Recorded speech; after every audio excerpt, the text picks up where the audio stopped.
জুমার দিনের ইবাদত জান্নাতের পথে এক সোনালী সুযোগ। প্রতিটি সপ্তাহের দিনগুলোর মধ্যে শুক্রবার, জুমা, হল সর্বশ্রেষ্ঠ দিন।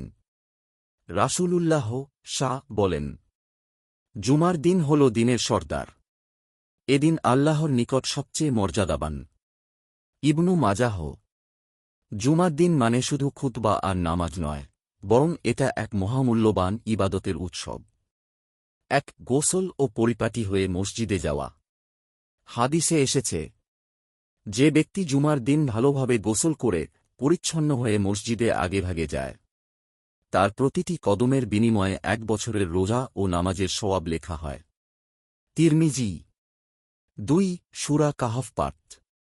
রাসূল শাহ বলেছেন, যে ব্যক্তি জুমার দিনে সূরা কাহফ পাঠ করে, তার 2 জুমার মাঝের সময় আলোকিত করে দেওয়া হয়। হাকিম। 3 দরুদ শরীফ বেশি বেশি পাঠ। এই দিনে রাসূল শাহ এর প্রতি দরুদ পাঠ করলে আল্লাহ তা সরাসরি তাঁর নিকট পৌঁছে দেন।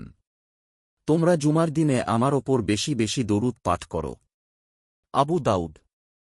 4 দুয়ার কবুলের বিশেষ মুহূর্ত। জুমার দিনে এমন একটি মুহূর্ত থাকে যেখানে মুমিন বান্দার দোয়া ফেরতও যায় না।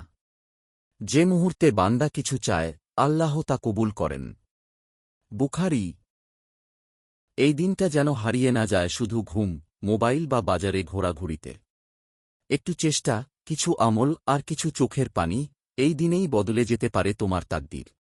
হয়তো এই জুমাই হবে সেই জুমা যেদিন আল্লাহ তোমাকে ডাকবেন, হে আমার বান্দা, আমি তে আমার দোয়া কবুল করলাম।